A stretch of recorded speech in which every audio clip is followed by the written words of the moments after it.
Assalamualaikum warahmatullahi wabarakatuh.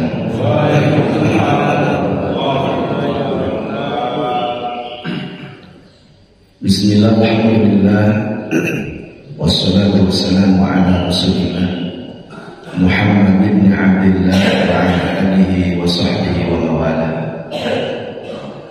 Ashhadu an la ilaha illallah wahdahu la syarika lah, wa ashhadu anna sayyidana wa maulana Muhammadan abduhu wa rasuluhu la nabiyya wa la rasula ba'd.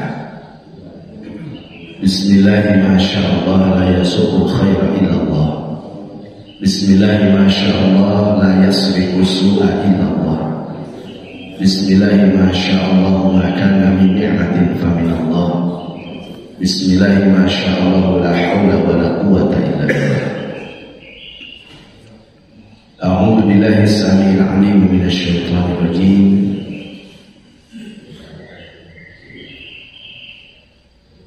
Bismillahirrahmanirrahim. Innama umiru illa liya'budullaha mukhlishina lahu-d-din. Shadaqallahul 'azim wa shadaqa rasuluhul karim wa nahnu 'ala dzalika minasy syahidin wasyakirin walhamdulillahi rabbil alamin. Alhamdulillah wa syukurillah. Jamaah subuh yang dimuliakan Allah Subhanahu wa taala. Alhamdulillah, bersyukur kita kepada Allah Subhanahu wa taala yang mana pagi hari ini, pada pagi hari ini kita diberikan nikmat dan karunia yang tak terhingga, terutama diberikan kemudahan oleh Allah Subhanahu wa taala untuk menjalankan sebagian perintah Allah, yaitu sholat subuh dengan berjamaah. Kemudian selepas itu kita duduk dengan tawajuh, dengan mengharapkan ridho dan ampunan Allah Subhanahu wa taala, menjalankan perintah Allah yang lainnya, yaitu talabul ilm. Mudah-mudahan setiap helaan nafas, tawajuh kita, duduk kita pada pagi hari ini mendapatkan pahala yang terbaik dari Allah Subhanahu wa taala, yang mana manfaat dan barokahnya semoga kita rasakan di dunia dan nanti terutama di akhirat. Amin ya rabbal alamin. Salah satu rohbaniyah daripada umat Rasulullah SAW yang mana kita dilarang oleh Nabi untuk melakukan kerahiban seperti kaum-kaum terdahulu, yaitu masuk di gua-gua, bertapa di sana dan sebagainya. Karena dalam hadis Rasulullah SAW dikatakan, Inna rahbaniyata ummati al-julus bil masjid intidhar shalah, atau kama qala Nabi sallallahu alaihi wasallam.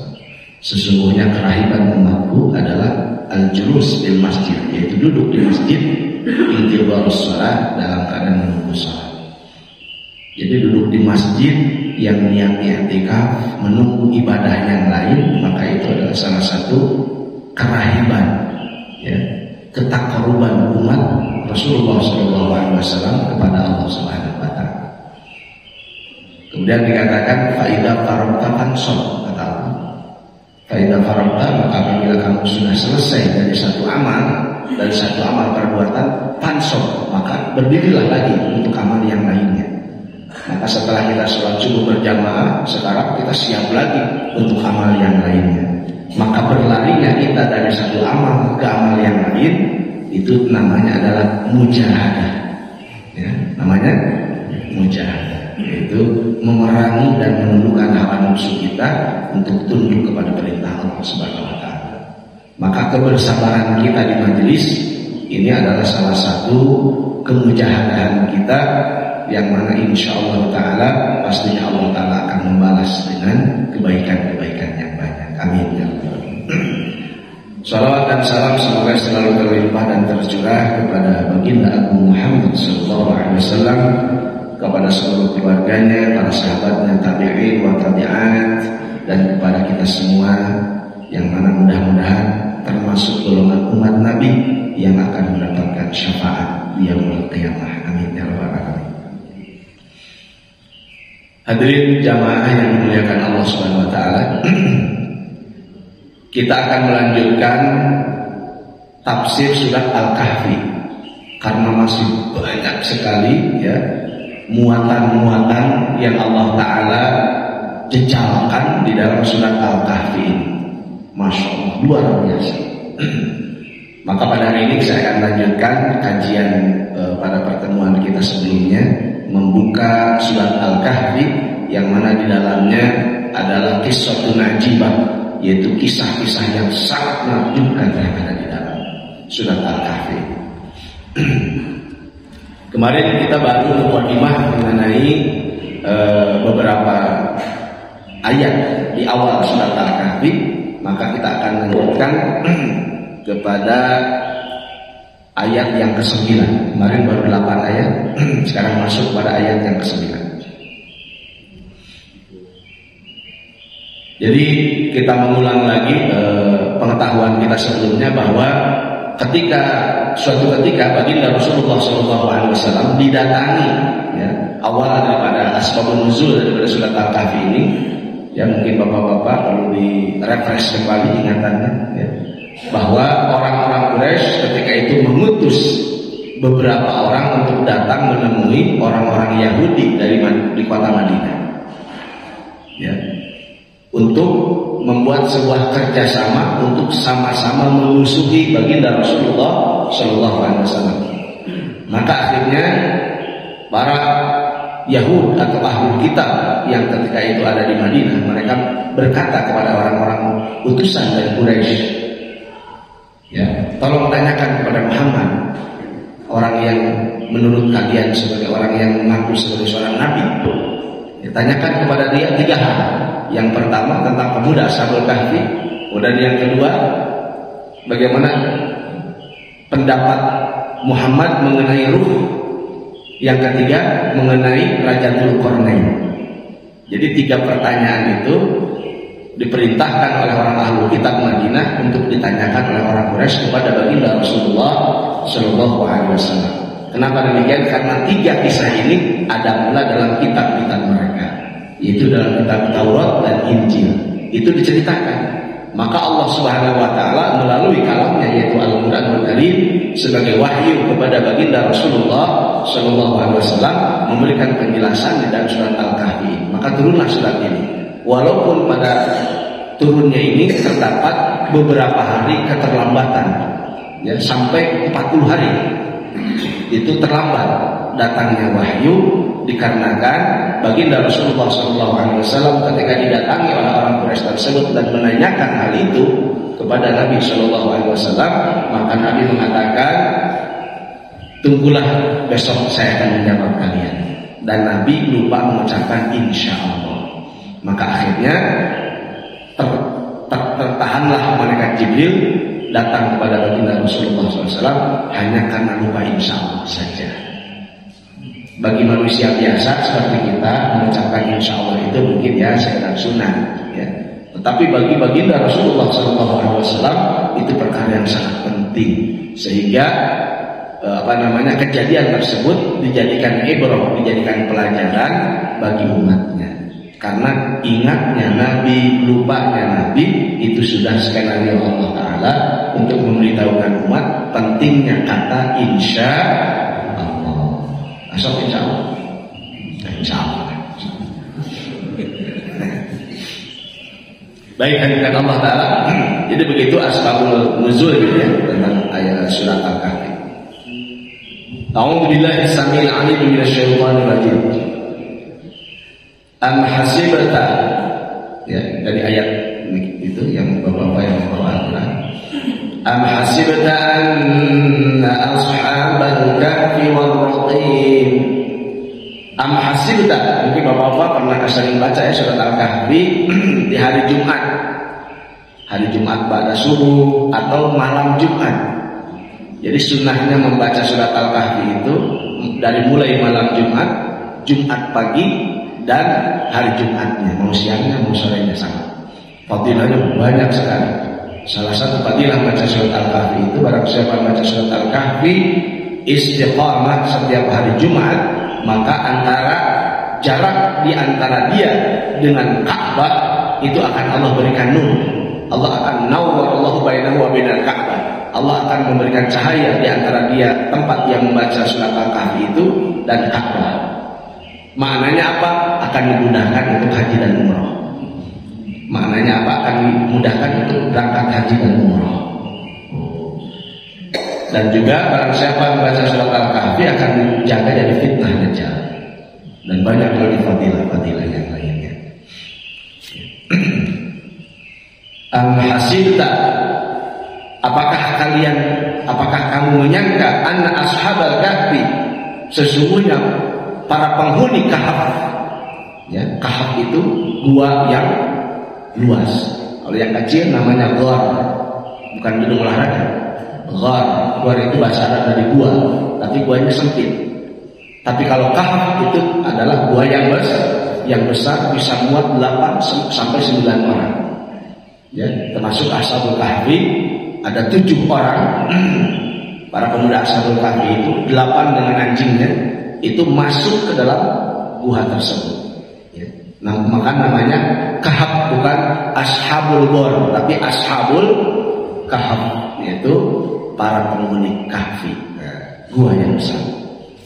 Al-Ghar fil Jabal, yaitu adalah satu gua yang ada di gunung. Ya. Am hasibta anna ashabal kahfi, apakah kalian menyangka bahwa para pemuda Ashabul Kahfi itu warraqim dan raqimnya? Nah, Bapak mungkin perlu tahu yang disebut raqim itu apa. Kanu min ayatina ajab. Kanu telah terbukti mereka semua min ayatina, sebagian dari ayat-ayat kami, kata Allah, ajaban, yang menakjubkan. Apakah kalian menyangka bahwa para penghuni gua kahfi tersebut dan raqimnya, apakah mereka termasuk ayat-ayat kami yang menakjubkan? Itu Allah SWT mengatakan. إذ أوى الفتية إلى الكهف فقالوا ربنا آتنا من لدنك رحمة وهيئ لنا من أمرنا رشدا. Wahai Muhammad, ingatlah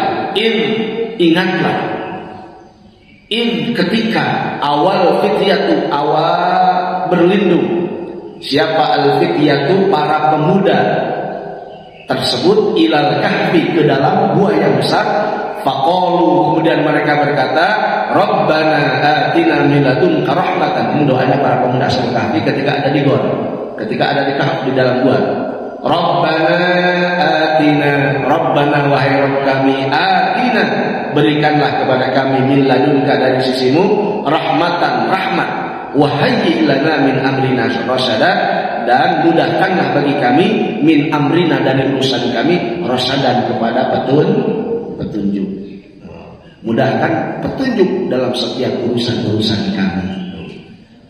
Itu adalah doanya orang-orang yang sangat putus asa ketika itu mencari perlindungan ke dalam gua.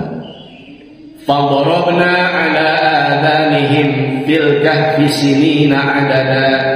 Fadarabna, maka kami menutupi ala adanihim, ke dalam telinga mereka. Ya. Jadi artinya ketika mereka masuk ke dalam gua, ya, kemudian Allah tutupi telinga-telinga mereka, artinya mereka jadi tidak mendengar apa-apa yang suara-suara yang ada di sekitarnya. Ya, maka semua ahli tafsir mengatakan anamnahum, maksudnya kami menidurkan mereka. Maksud menutupi telinga para pemuda Ashabul Kahfi itu maksudnya apa? Menidurkan mereka. Jadi sehingga mereka itu tidak bisa mendengar apa-apa. Fil kahfi, di dalam gua tersebut, sinina ada bertahun-tahun yang berbilang. Summa ba'asnahum lina'lama. Summa, kemudian ba'asna, kami bahas itu membangkitkan. Summa ba'asnahum, kemudian kami membangkitkan mereka, lina'lama, supaya kami mengetahui ayyul hizbain, di antara dua golongan tersebut, ahsa lima labithu amada. Siapakah ahsa yang lebih tepat, ya, lima labithu terhadap apa labithu yang mereka tinggal di dalam gua tersebut, amadan, waktunya. Jadi supaya Allah mengetahui ketika dibangkitkan oleh Allah, Allah ingin mengetahui ayul hizbain, siapakah dari dua kelompok itu ahsa yang lebih tepat, ya, lebih tepat terkaannya, dugaannya, lima labithu, atas berapa lamakah labithu mereka tinggal, amadan, waktunya di gua tersebut. Jadi fariqain, dua kelompok tersebut maksudnya adalah perdebatan yang terjadi di antara pemuda Ashabul Kahfi. Karena sebagian para pemuda Ashabul Kahfi mengatakan ketika kam labithum, berapa lama tinggal kalian di dalam gua ini kira-kira. Ketika bangun itu kan begitu. Gitu. Yauman au ba'da yaum, kan begitu dalam surat Al-Kahfi. Mungkin yauman sehari, au ba'da yaum atau setengah hari. Ada yang mengatakan sehari, ada yang mengatakan setengah hari. Orang besar itu sebaralila itu. Berapa lama kita tinggal di sini? Berapa lama kita tidur di sini? Perasaan ya, setengah hari lah. Perasaan, oh enggak, satu hari. Nah, akhirnya fariqain, dua kelompok. Nah, yang disebut fariqain, dua kelompok tersebut yang berpendapat sehari atau setengah hari, mana yang lebih tepat? Maka oleh Allah dibuktikan, ya, ternyata kedua-duanya tidak tepat. Karena yang tepat adalah 309 hari. Ya, 309 hari. Dan 309 tahun, 309 hari. 309 tahun. Itu 309 tahun itu dalam Hijriah. Kalau di dalam hitungan Masehi itu kurang lebih 300 tahun. Kalau hitungan Masehi, kalau Hijriah 309 tahun. Kalau dalam penanggalan Hijriah. Baik. Tidak ada yang lebih tepat di dalam meriwayatkan tentang riwayat para pemuda Ashabul Kahfi ini kecuali riwayat yang diterima dari Muhammad bin Ishaq. Ya, hanya itu yang paling komplit, yang paling jelas dan paling gamblang riwayatnya. Muhammad bin Ishaq dia menceritakan ya, daripada para pemuda Ashabul, kisah mengenai Al-Kahf, pemuda Ashabul Kahfi. Jadi lamma qada ahlul Injil wa kasurat fihim al-khataya, ketika telah banyak perbuatan sewenang-wenang dari para pemegang Injil, yaitu orang-orang Nasara. Ketika terjadi kezaliman, karena ketika zaman Nabi Isa alaihissalam, jadi kejadian para pemuda Ashabul Kahfi ini adalah setelah zamannya Nabi Isa alaihissalam. Ya, jadi kejadiannya itu setelah zamannya Nabi Isa alaihissalam, kisah Ashabul Kahfi. Kemudian ketika di awal-awal ketika terjadi konflik di antara Nabi Isa alaihissalam yang sudah digembor-gemborkan satu orang yang disalib ketika itu, padahal Nabi Isa alaihissalam diangkat oleh Allah ke langit, maka ketika itu tersisalah orang-orang pengikut Nabi Isa alaihissalam yang masih setia kepada kitabnya.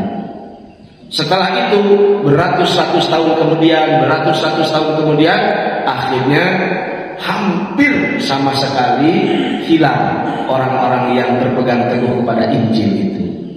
Yang Injil yang asli, maksudnya adalah bertauhid kepada Allah Subhanahu wa taala, bukan agama Nasara yang buatan daripada para pendeta-pendeta Yahudi. Jadi agama Nasara itu sebetulnya buatan, ya, buatan daripada orang-orang Yahudi, para pendeta Yahudi. Wa kasrat bihimul khataya, telah terjadi kerusakan, kezaliman, ya, hatta abadul asnam, sampai pada akhirnya para pengikut Injil yang dulunya menyembah Allah Subhanahu wa taala, lama kelamaan mereka menjadi para penyembah-penyembah berhala. Wadabahu laha, dan mereka menyembelih hewan-hewanan untuk berhala-berhala itu, melakukan persembahan-persembahan yang meruncit gitu, diharapkan patung-patung, begitu. Padahal dulunya pengikut Injil mereka itu. Wa baqiya man huwa ala din Isa, tetapi masih tersisa di antara mereka orang-orang yang mengikuti agamanya Nabi Isa alaihissalam. Pamustamsikina biibadatillah wa tauhidih, dan mereka terus berpegang teguh kepada beribadah kepada Allah dan mentauhidkannya. Wa kana birrum malakun yuqalu lahu Dikyanus. Wa kana birrum, dan adalah ketika itu di negeri Rum. Rum itu kalau dulu adalah negeri Romawi kuno yang sekarang jadi Italia. Ya. Itu negeri Romawi kuno tuh. Zaman Roma, ya. Roma itu dari Romawi dulunya, Romawi kuno. Maka ketika itu Raja Romawi namanya adalah Dikyanus. Coba dia kok Yanus, namanya Raja Dikyanus ketika itu, yaitu ketika di zaman para pemuda Ashabul Kahfi. Romawi kuno ketika itu dipimpin oleh seorang raja namanya Dikyanus, ya, yang mana abadal asnam, dia menyembah berhala, wa dzabahal tawagid, dan dia selalu melakukan penyembelihan untuk sesembahan selain Allah Subhanahu wa taala. Wa kana yahmilu nas 'ala dzalik, dan ia mengajak manusia untuk melakukan itu. Wa yaqtulu man khalafahu, dan dia membunuh siapa saja yang berseberangan kepahamannya dengan dia. Apalagi yang menyembah Allah Subhanahu wa taala akan ditumpas dan dibunuh dan dipaksa untuk menyembah berhala. Itu perbuatan Raja Dikyanus ketika itu. Ya, hafalkan raja siapa Pak? Dikyanus. Nanti sebelum pengajian selesai ada pertanyaan-pertanyaan. Ya, yang bisa menjawab boleh pulang. Ya, betul. Yang tidak bisa menjawab tambah itikaf di masjid. Makanya harus konsentrasi. Kemudian dan Allah Subhanahu wa taala falamma famarra bil madinati ashabul kahf, maka kemudian ketika dia berjalan, si Raja Dikyanus tersebut suatu ketika dia melancong ya ke kampung-kampung, sampai akhirnya lewatlah di kotanya para pemuda Ashabul Kahfi. Lewat di pemuda-pemuda Ashabul Kahfi itu, yang mana para pemuda Ashabul Kahfi itu mereka orang-orang yang beriman kepada Allah Subhanahu wa taala. Wahia Madinatun minar Rum, yaitu di satu kota yang ada di Romawi, yuqalu laha Apsus, yaitu di kota Apsus. Kota nama? Apsus, ya. Nah, di kota Apsus. Wasma indal Arab Tarsus. Kalau di orang Arab, dalam riwayat Arab, karena Apsus itu dalam Injil, dalam Bible. Ya, kalau dalam sejarah Arab namanya Tarsus, bukan Apsus. Ya, Tarsus itu sebetulnya nama lain dari Turki. Tarsus Turki. Jadi kalau Turki dalam bahasa kita sekarang, bahasa lama Tarsus ke Turki. Gitu. Tarsus. Makanya gua Ashabul Kahfi itu sekarang yang ada di dunia kurang lebih 30-an lebih. Ya. Gua Ashabul Kahfi itu ada 30-an lebih yang tercabar di negara-negara. Ada gua yang ada di Turki, ada gua yang ada di Jordan, ada yang di Italia, ya. Dan semua negara itu mengklaim ini gua Ashabul Kahfi, ini gua Ashabul Kahfi, ini gua Ashabul Kahfi. Itu ada 30-an lebih gua tersebut. Apakah gua Ashabul Kahfi yang diceritakan dalam surat Al-Kahf itu yang di Turki, atau yang di Italia, atau yang di Jordan? Wallahu a'lam. Hanya Allah yang mengetahui. Gitu. Versi orang Arab, versi orang-orang Arab itu yang ada di Jordan. Kenapa yang ada di Jordan? Ini yang paling mendekati menurut sebagian para ulama. Kenapa?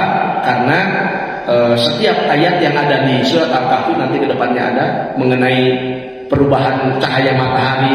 Ya, jadi si gua tersebut harus ada bolongan di atasnya. Harus ada bolongan di atasnya yang masuk cahaya matahari ke dalam ketika terbit matahari dan ketika tenggelam. Ya, kalau terbit matahari cahayanya ke sini, kalau mau tenggelam matahari cahayanya di sana. Gitu. Jadi harus ada tembus cahaya matahari ke dalamnya. Itu ciri-ciri gua Ashabul Kahfi. Ya. Kemudian ada bekas-bekas, ya, ada bekas-bekas bangunan yang dulu dibuat oleh seorang raja pengganti daripada Raja Dikyanus setelah para pemuda Ashabul Kahfi tidur selama 309 tahun, dan ketika itu rajanya sudah berganti menjadi raja yang beriman kepada Allah Subhanahu wa taala. Nah, raja yang beriman kepada Allah itu dia membuat bangunan di depannya dan itu harus ada buktinya, dan itu yang di Jordan ada di depannya. Ya. Jadi bukti-buktinya itu sangat otentik ada yang di Jordan.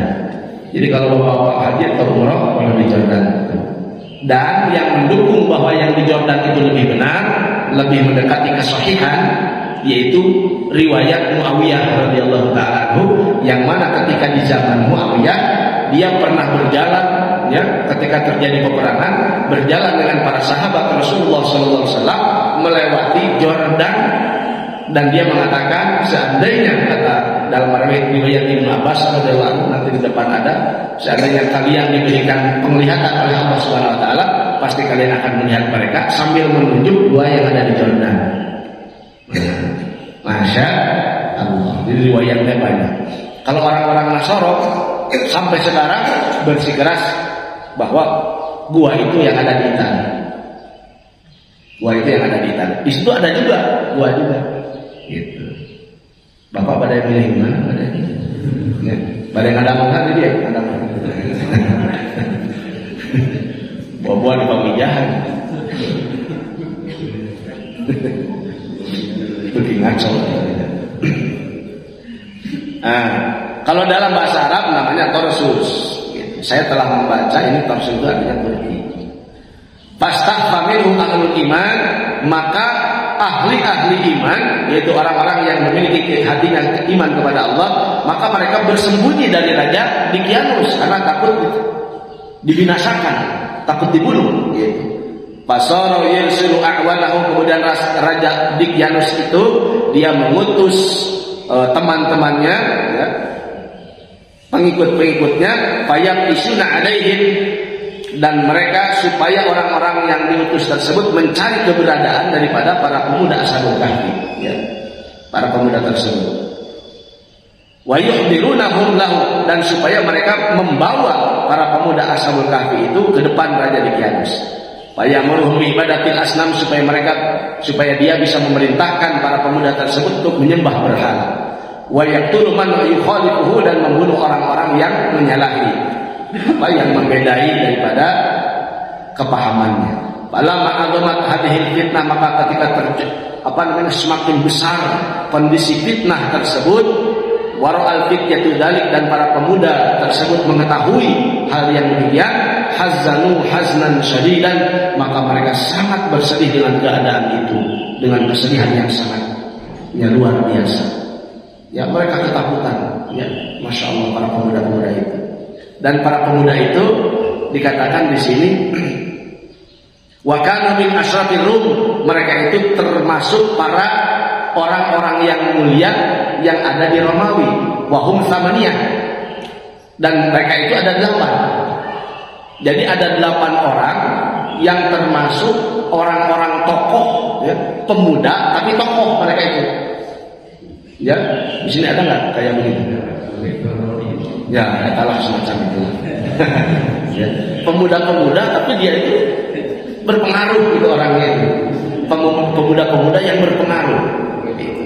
Wa kanu ala dini Isa, dan mereka berpegang teguh kepada agamanya Nabi Isa alaihi salam. Ya. Pegang teguh kepada agama Nabi Isa. Artinya pengikut Nabi Isa alaihi salam. Injil yang asli, yaitu menyembah Allah. Fa ukhbiral maliku bihim wa bi ibadati, maka Raja Dicyanus dikabarkan mengenai mereka dan bagaimana tata cara ibadah mereka. Fa ba'atha ilaihim, kemudian ia mengutus kepada para pemuda Ashabul Kahfi, fa ahdaru baina yadayhi, dan mereka dihadirkan para pemuda Ashabul Kahfi itu di hadapan Raja Dicyanus, yaqul, dalam keadaan mereka semua menangis. Masih muda ya, menangis para pemuda, dan dikatakan di sini bahwa mereka itu adalah para pemuda-pemuda yang belum berkumis. Ya, ya, masih kena amrod, ya, masih kena amrod, dan masih kena, ya, bujangan karek bujang gitu. Ya 13 tahun gitu kalau di kita mah. Gitu. Baru bujangan-bujangan begitu. Ya masih, kalau di kita masih mencari jati diri. Ya. Kalau di kita mungkin lagi rambutnya dimerah, pakai merah, dianti, zaman-zamannya pemuda kayak begitu. Ya. Kalau ini pemuda-pemuda yang komitmen dengan agama, yang taat, yang soleh. Faqala, maka Raja Dikyanus berkata kepada para pemuda Ashabul Kahfi, ma mana'akum antadbahu li'alihatina wa taj'alu anfusakum ka ahli Madinah. Apa yang menghalangi kalian sehingga kalian tidak memberikan sembelihan-sembelihan untuk Tuhan-Tuhan kami? Nah, mana ke puncak bencit kos batur. Nah, kenapa kamu tidak membeli seperti orang yang dilakukan oleh orang-orang Madinah? Gitu. Fakhtaru imma an takunu ala dinina wa imma an naqtulakum. Maka pilihlah oleh kalian antara dua perkara. Kalian mengikuti agama kami atau kami akan membunuh kalian. Sok pilih. Ya, mau ikut dengan kami atau kalau tidak kami akan membunuh kalian. Sok pilih. Faqala lahu akbaru, maka berkatalah orang yang paling besar di antara para pemuda Ashabul Kahfi ini. Nanti nama-namanya Bapak saya kasih tahu. Ya, pengen tahu nama-namanya? Ya, siapa tahu bapak-bapak mau ganti nama jadi nama-nama para pemuda Ashabul Kahfi. Iya, ganti Fir'aun. Biasa. Maka yang paling besar, kalau yang paling besar ya agak dewasa berarti ya, pemikirannya lebih matang. Maka yang paling besar berkata, innalana ilahan, sesungguhnya kami memiliki Tuhan, ya, azamatuhu mil'us samawati wal ard, yang kebesarannya memenuhi langit dan bumi, lan nad'u'a an min dunihi ilahan abadan, kami tidak akan pernah beribadah, kami tidak akan pernah meminta kepada Tuhan selain Dia selama-lamanya. Isna' ma badalaka, silakan perbuat apa yang kau inginkan. Wa qala ashabuhu mislu dzalik, kemudian sahabat-sahabatnya yang lain pun berkata seperti itu juga. Wah, itu demikian mana? Betul-betul mereka berkata, benar-benar itu benar. Fa amarul maliku binazil libazin, kemudian Raja Dikyanus memerintahkan untuk supaya orang-orang melepaskan pakaian-pakaian mereka, wal hilyati allati kanat alaihim, dan perhiasan yang ada bersama mereka, perhiasan. Nah, ini marake naonnya? Wa kanu musawwirin wa mutawwiqin. Jadi mereka itu memakai gelang dan kalung. Jadi para pemuda Ashabul Kahfi itu mereka memiliki perhiasan. Mereka memakai gelang dan memakai kalung. Dan itu semua dipinta untuk dilepaskan oleh Raja Dikyanus. Dan dibuligiran. Angwanana dicoplokeun, perhiasanana oge dicoplokeun. Panginten kapung kurma mau perhiasan-perhiasan gitu teh kenging yang pamogeun ya. Urang mah mau emas teh kenging dinasekan Kanjeng Rasulullah sallallahu alaihi wasallam. Wa kanu ghilmanan maradan, dan mereka itu adalah para pemuda-pemuda yang marad. Marad itu belum berjenggot. Gitu. Hasanan jiddan, yang sangat ganteng. Oh, luar biasa. Namun ngaliwat di dia tenggorok budak dari sekolah pamajikan orang yang kapal. Tamahan abdi eta tamahan gaya. Pokoknya ganteng-ganteng mun di dia mah merencah.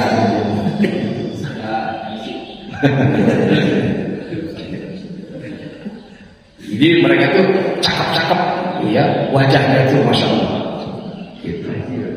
Terang-terang wajahnya itu bercahaya. Kemudian Raja Dikyanus berkata, saat tafarriqu lakum wa uaqibukum, aku akan menghabisi kalian dan akan menyiksa kalian. Wa ma yamna'uni min fi'li dzalika bikum, dan tidak akan ada seorang pun yang akan mencegahku untuk melakukan itu kepada kalian. Illa anni arakum syababan, tetapi saya, aku melihat kalian ini orang-orang yang masih muda. Aduh, gitunya kagok maehan barudak lah, gitunya. Gitu. Tanggung. Fala uhibbu an uhlikakum, dan aku sangat tidak suka untuk menghabisi kalian. Wa inni qad ja'altu lakum ajalan, dan saya akan memberikan waktu kepada kalian. Nah, diulur waktu nanti moal ayeuna cenah disikana bisa pamaneh ngarorak kene ya, karena kalian itu masih muda, maka saya akan menangguhkan siksaan itu kepada kalian. Tudabbiruna fihi amrakum, silahkan kalian pikirkan urusan ini oleh kalian. Wa tarji'una ila uqulikum, dan kalian pikirkan dengan menggunakan akal-akal kalian.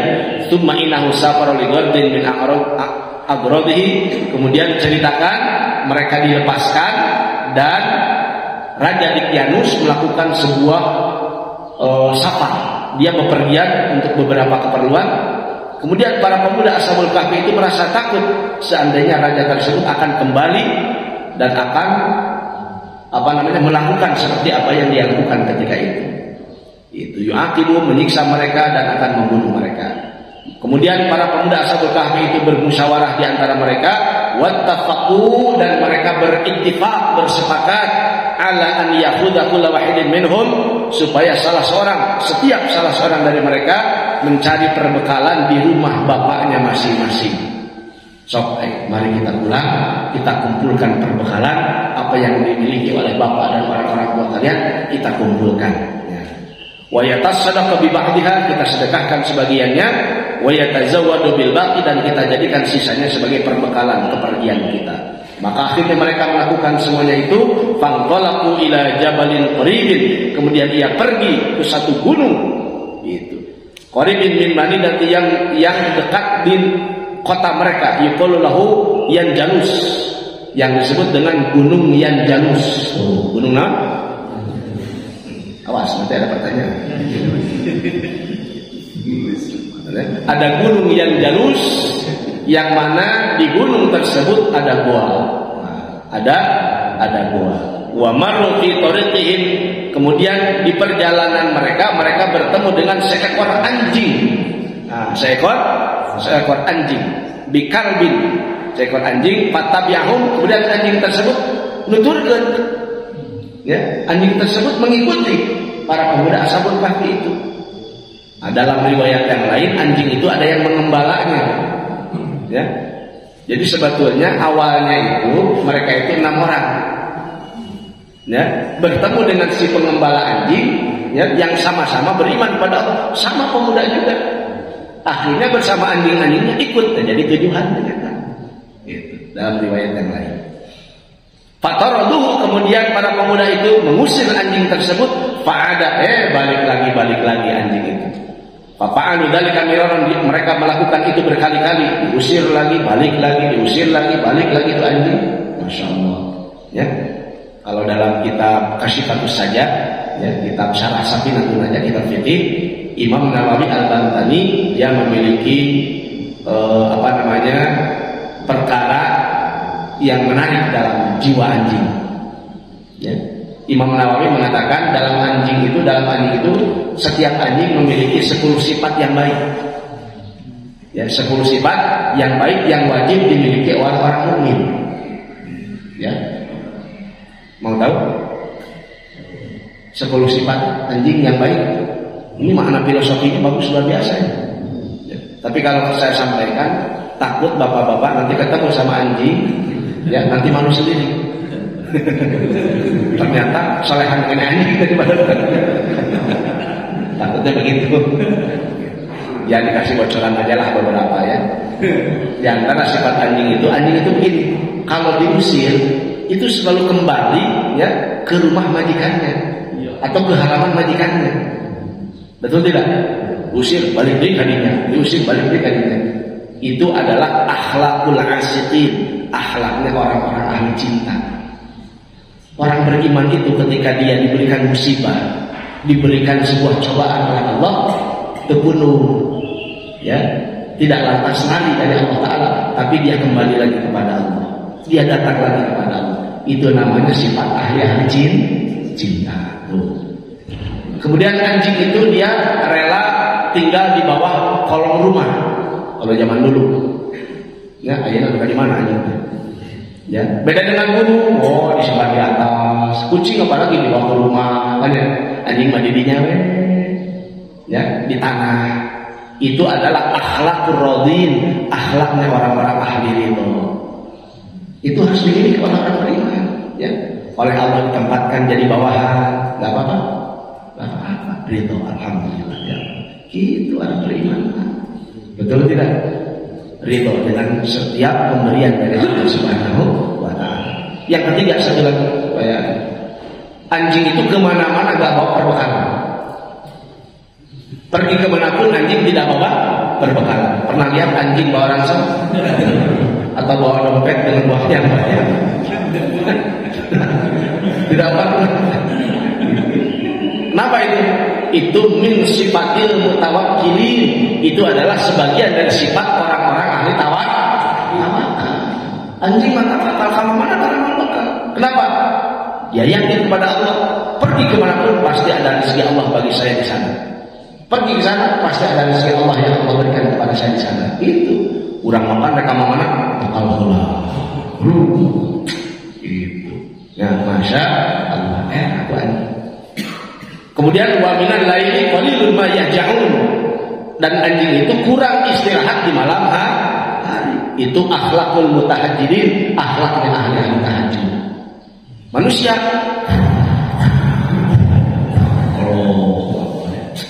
anjing berjaga setiap malam.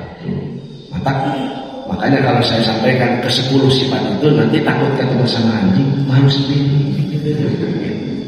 Yang lebih takut lagi anjing yang ngomong kepada kita, ya halus enggak? Karek dan halus. Masya Allah. Yang lainnya nanti pada babnya ada. Kemudian ketika diusir berkali-kali anjing itu terus mengikuti para pemuda itu.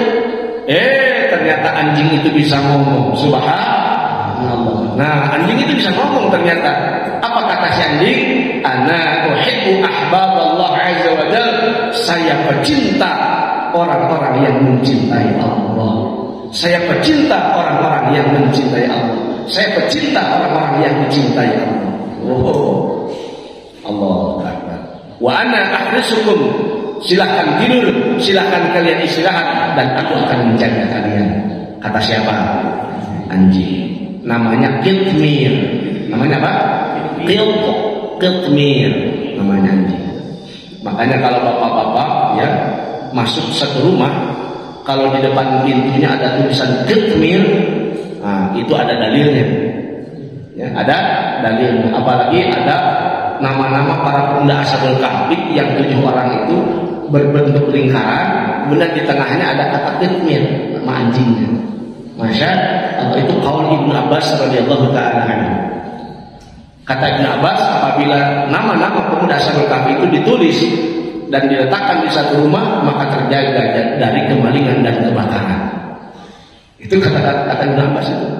Sahabat Rasulullah sallallahu alaihi wasallam. Luar biasa. Subhanallah, ada di sini. Ya. Kemudian Allah Subhanahu wa taala pada khulul kahf, kemudian mereka memasuki gua tersebut, faqa'adu fihi, dan mereka duduk di dalamnya, laisa lahum amalun, dan mereka tidak melakukan apa-apa illa shalah wassiyam wa tasbih wa tahmid, kecuali salat, puasa, tasbih, tahmid, tarawih, kalau kita begitu ya, salat, puasa itu tirakat. Wa ja'alu nafaqatahum tahta yadi wahidin minhum, dan semua perbekalan mereka dikumpulkan di satu orang yang bernama Tamliha. Yang bernama Tamliha. Ya, bernama Tamliha. Kejadian apa? Raja siapa tadi namanya? Diclianus. Ya, Raja Diclianus itu dia berkuasa di tahun 1012 Masehi. Ya, atau kalau tahun Hijriah itu 309 ya, tahun 112 Masehi, tahun 112 Masehi. Kemudian riwayat yang tadi menyebutkan yaitu Muhammad bin Ishaq, dia itu adalah seorang ulama salafus saleh yang lahir tahun 85 Hijriah. Orang lama. Jadi termasuk ulama-ulama salaf. Jadi kisah yang beliau riwayat yang beliau sampaikan ini sahih. Wa ja'alu nafaqatahum, jadi yang mengumpulkan perbekalan mereka itu seorang pemuda yang bernama Tamliha. Kana yatil Madinah yashtari lahum ta'am sirran, yang mana dia membelanjakan uang para pemuda tersebut dan dia datang ke kota membeli makanan, dan secara senyap-senyap dia kembali ke gua tersebut. Tuh. Falabithu fi dzalikal ghar, masyaallah. Tsumma ja'ala al-maliku Daqyanus min safarin ila Madinah. Kemudian Raja Daqyanus suatu ketika beberapa tahun kemudian ia kembali ya ke Romawi. Wa kana tamlihan yawma idzin bil Madinah yashhadu lahum ta'anan. Dan ketika itu pas oleh Allah ditakdirkan si tamliha yang satu orang tersebut sedang belanja ya, dan mendengar kabar bahwa raja itu sudah kembali gitu. Wa annahu yaqish alaihim, dan raja tersebut dengar-dengar sedang mencari mereka, yaitu para pemuda itu. Fafazi'u wa salimu yadhkurunallah. Akhirnya mereka merasa kaget, merasa ketakutan, dan mereka bersegera berdoa dan berzikir kepada Allah Subhanahu wa taala, wa yatadarruna ilaihi fi da'fi syarri, dan meminta kepada Allah untuk supaya dijaga dari keburukan raja tersebut. Wa dzalika inda ghurubi syams, dan doa tersebut mereka ucapkan ketika terbenam matahari. Itu doa yang tadi disebutkan dalam ayat Al-Qur'an ya. Ya, Rabbana atina min ladunka rahmatan wa hayyi lana min amrina rasyada. Itu doa mereka, masyaallah. Faqala lahum tamlihan, maka tamlihan yang satu orang itu berkata kepada teman-temannya, ya ikhwata, wahai saudara-saudara, kulu wa tawakkalu ala rabbikum, jangan khawatir, silakan makan dan bertawakallah kepada Rabb kalian. Fa akalu wa jalasu wa yatahaddatsun wa yatawasawuna. Kemudian mereka duduk bersama, berbincang bersama, kemudian saling menasehati satu dengan yang lain. Silih reg-regen, tenang ya, tenang aja ya, tenang silih reg-regen gitu ya. Saling berwasiat, saling menghibur di antara mereka masing-masing. In alqallahu alaihim an-naum, maka Allah Ta'ala masukkan ke dalam hati mereka rasa kantuk di dalam buah tersebut. Wa alqahu aidan ala qalbihim, dan dimasukkan rasa kantuk itu pula kepada anjing mereka. Jadi nusreka lain dia mana hungkul, termasuk anjingnya pun ikutin tidur, katanya ada masalahnya kalau kami usaha. Wah, disareke. Wa huwa basidun dir'ahi ala babil kahf, yang mana anjing tersebut menghamparkan kedua tangannya di depan atau di hadapan pintu gua dan tidur di situ ya. Pemudanya tidur, anjingnya pun ikut tidur. Oh, masya Allah. Allahu Akbar. Maka raja mencari mereka ya, kemudian fa'alqallahu fi qalbihi an yasuda alaihim, dan menemukan dua mereka. Jadi duanya itu ditemukan sama Raja Daqyanus ya, akhirnya.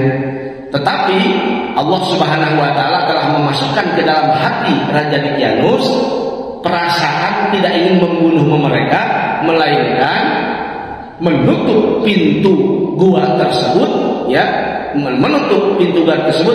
Wa aradallahu ta'ala jalla an yukrimahum, dan sebetulnya Allah ketika itu ingin memuliakan para pemuda itu dengan ilham yang diberikan kepada Raja Daqyanus. Jadi pemuda itu biarkan mereka di dalam ya, biarkan mereka di dalam, dan kita tutup pintu mereka supaya mereka mati lemas di dalam. Itu Raja Daqyanus mengatakan seperti itu. Maka ditutupinya gua tersebut dengan dibuatlah sebuah bangunan ya, dari semacam tembaga ya,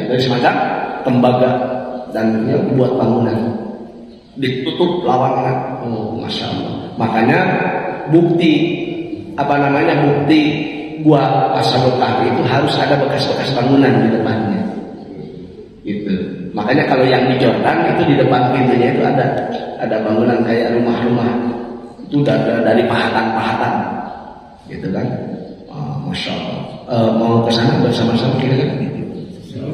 Boleh ya, nanti insya Allah. Bagi bapak-bapak yang mau umroh ya, boleh insya Allah dengan saya. Kita membuka travel umroh juga. Jadi bapak yang mau nanti ada umroh, nanti kita ada city tour, perjalanan tour. Kita akan datang insya Allah ke Jordan. Siap? Amin ya Allah ya Rabbal alamin. Allah Akbar. Ini kisahnya panjang sekali ini ya, luar biasa. Ini belum selesai, karena nanti itu mereka itu akan bangkit ya di 309 tahun yang akan datang. Dan raja siapakah yang akan menolong mereka ketika itu? Karena nanti mereka itu akan bangun, tapi bangunnya itu bangun dari tidurnya itu tidak lama. Mereka itu tidak lama. Jadi bangun, setelah itu mendoakan raja yang ketika itu datang untuk menyelamatkan mereka.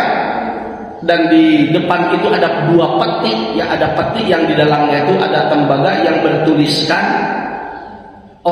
dituliskan di situ tulisan-tulisan mengenai nama-nama mereka yang tidur di dalam dan nama-nama bapaknya, nama keturunannya, ya dari nasab siapa itu ada nama-nama mereka itu disimpan dalam tertulis dalam satu tembaga, ya tembaga, dan itu dimasukkan ke dalam peti. Sementara mereka jauh-jauhnya di dalam gua, dan itu disimpan di pintu gua untuk mengenang mereka, karena tidak ada yang berani membongkar bangunan yang dibuat oleh Raja Dicyanus. Dan bangunan tersebut dibongkarnya itu 309 tahun kemudian. Itu dibongkar, guanya diobrak-abrik, langsung raja nanti yang beriman kepada Allah di masanya itu akan masuk ke dalam dan akan berjumpa dengan para pemuda Ashabul Kahfi, dan mereka bangkit dari tidurnya dalam kondisi tetap sama gantengnya, ya wajahnya bercahaya tetap seperti itu. Dan para pemuda Ashabul Kahfi akan mendoakan raja tersebut dengan doa-doa, semoga Allah menjagamu, menjaga dari keburukan, menjaga dari anu. Terus setelah didoakan mereka tidur lagi,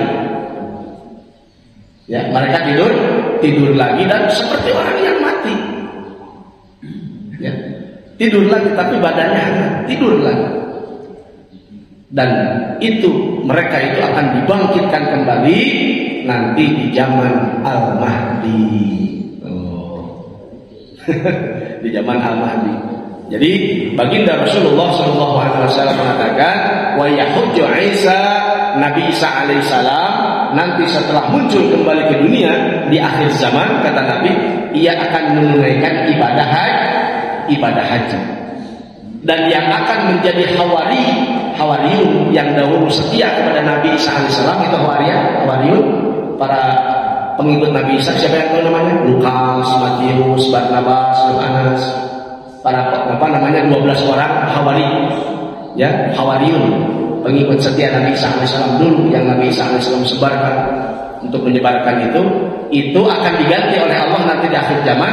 Nabi Isa alaihissalam akan beribadah haji dan Allah akan jadikan hawarinya itu adalah para pemuda Ashabul Kahfi. Itu hadis sahih. Jadi akan diikuti oleh para pemuda Ashabul Kahfi. Jadi akan beribadah haji ke Ka'bah. Itu subhanallah, itu tandanya Al-Kahfi akan bangkit kembali nanti di akhir zaman dari gua.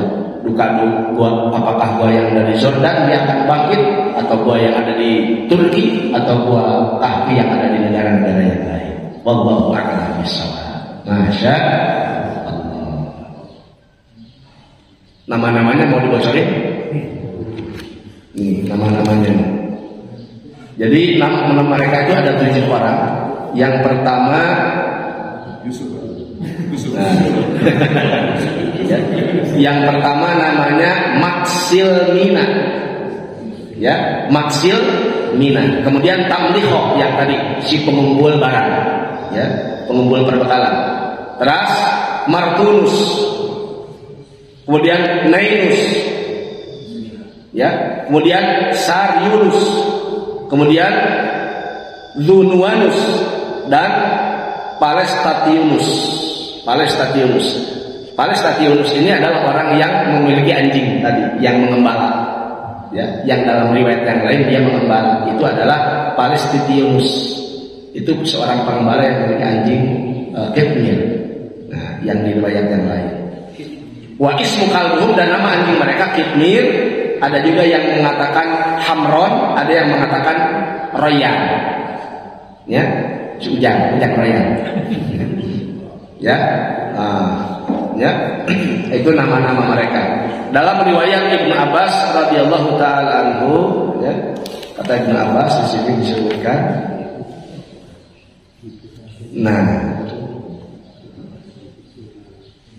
wa qala Ibnu Abbas berkata, khawasul asma'i ahlil kahfi, khasiat yang dimiliki oleh nama-nama para pemuda Ashabul Kahfi itu tanfa'u li tis'ati asya, akan bermanfaat untuk 9 macam perkara.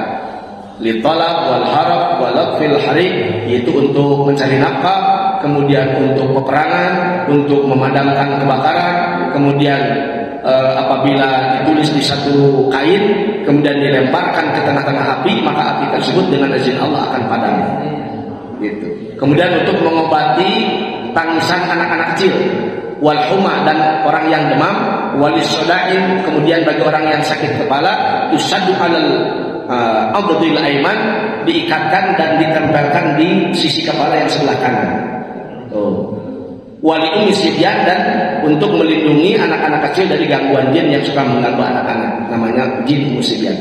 Wali rukub fil bari wal bahri, dan untuk kendaraan-kendaraan yang baik kendaraan darat maupun kendaraan laut. Wal hifdil ma, dan untuk menjaga harta. Wali numa'il aqli, dan untuk kecerdasan akal. Wa najatil azmin, dan keselamatan dari orang-orang yang zalim. Oh, berarti penjagaan luar biasa. Nama-nama para pemuda Ashabul Kahfi itu perkataan Ibnu Abbas, Abdullah bin Abbas radhiyallahu taala. Ya. Jadi dari keberkahan nama-nama para pemuda Ashabul Kahfi. Jadi tinggal tulis saja bapak-bapak nama-nama pemuda Ashabul Kahfi situ, di tengah-tengahnya ada kitmir, nama anjingnya. Maka diletakkan di mana saja, insyaallah ada berkahnya. Wow, luar biasa. Subhanallah. Mudah-mudahan Allah berikan kepahaman kepada kita semua. Wow, masih panjang. Mudah-mudahan kita cukup usia untuk mendengar kembali kisah yang luar biasa ke depannya. Masya Allah. Siapakah nama raja yang akan menolong ya 309 tahun kemudian, ya, dan bagaimana sikap raja tersebut untuk menyikapi dan menghormati jasa-jasa dan menghormati kebaikan dan kesolehan para pemuda Ashabul Kahfi, kita tunggu di episode dan pertemuan yang akan datang. Insyaallah.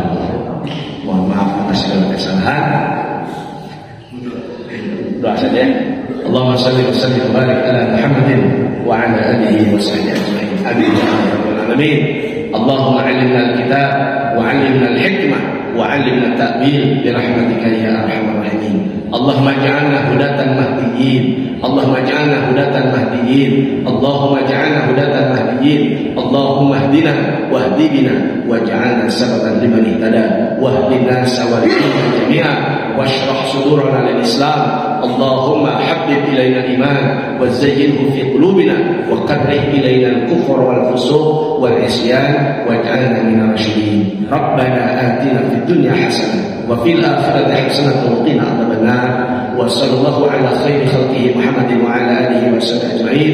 Subhana rabbika rabbil izzati amma yasifun wa salamun ala al-mursalin walhamdulillahi rabbil alamin. Wassalamu alaikum warahmatullahi